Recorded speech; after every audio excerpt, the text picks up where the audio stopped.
Some real key tips are that there are particular terms where men and boys switch off or they disengage from the message. there's various ways that men like to be embodied in.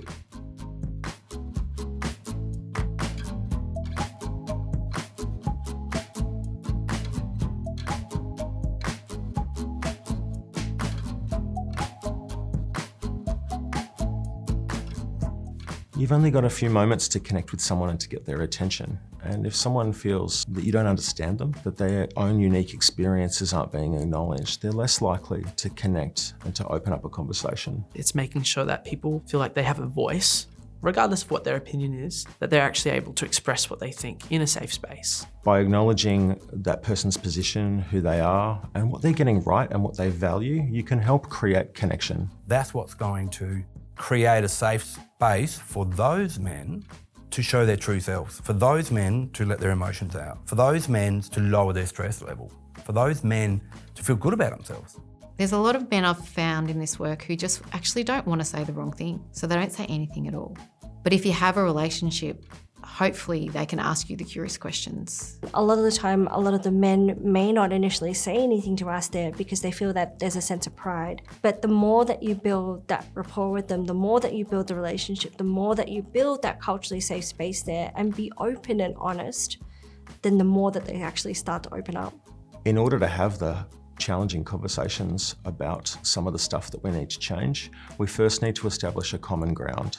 And I think a strengths-based approach that acknowledges what people's values are and what their hopes for themselves are and their ideas about what makes a good society and a good family, I think that's a really great place to start. What I'm seeing resonate most in some of this work is around the man box, because it is a great way to show that these systems and attitudes and behaviours are having impacts. Also, I find videos incredibly useful, stories that you can show, particularly if we haven't got people in the room who feel safe to share their personal story. Aboriginal men have all told us one thing. No one has ever asked us how we're feeling. Well, firstly, we need to discuss the use of violence and to unpack that use of violence. What we also need to do is unpack some historical, traumatic-based conversations that are going on in his mind with him as well. We need to add a cultural aspect to that, but also that's been trauma-informed. Because if they don't understand themselves, how are they going to make change? I do share personal stories, real life stories that hopefully they can relate to, that kind of transforms their own individual attitudes and behaviours, but also hopefully create safety in the room, that people within the room share their stories. Because I actually think that's where the most transformational change happens. The one important factor is not to look at openly shaming men in their views and ideologies. Their perceived ideas around perhaps like family violence or gendered roles or women's empowerment can be very different to what we understand them as that. So I feel that it's very important there to give them that opportunity to understand what exactly it is that we mean when we talk about masculinity. What do we mean when we talk about women's empowerment? And sometimes I find meeting with men who, if they're the leader, is really useful as well, because you get an idea of what's their personal take on this, build the relationships. The whole community benefits. That's the way that we would start approaching it. I think that, in doing so, it's more successful that we start engaging men there and that they actually stay in the room. There's various ways that men like to be embodied in, and I'm also finding men are really saying, tell me what to say, tell me what to do. I just want to know what's the right thing. So programs that can really support that. So it's not a performative allyship, it's true active allyship. I think there's men who want to do that, and us as experts have a role to walk alongside them. It's really important that messaging is appropriate for the audience that you're seeking to engage and work with.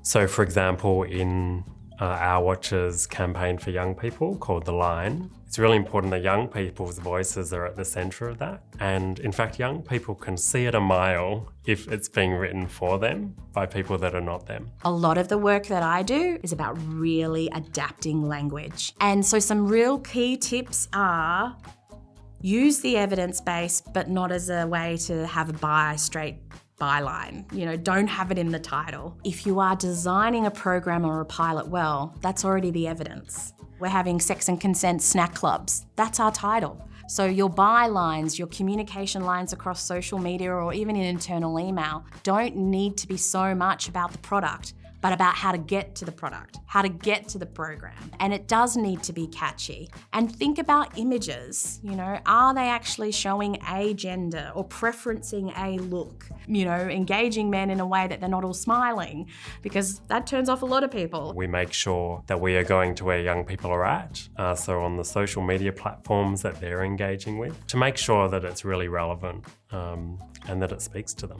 Or if we use big words like, let's dismantle the patriarchy, we get met with blank, blank, blank. So we know from the research that was done by Common Cause and Vic Health a number of years ago that there are particular terms where men and boys switch off or they disengage from the message. So when we use terms like toxic masculinity, it gets taken as though it's blaming individual men, rather than thinking about it as a broad social problem that we're all in. And that we also need to be addressing it at the broader social level. I think there's some great examples around values-based messaging that we can use that really challenge some of the framing that we often hear that's not, you know, positive or strengths-based. And some of the narrative that perhaps works better with younger men is talking about outdated forms of masculinity or outdated masculine stereotypes.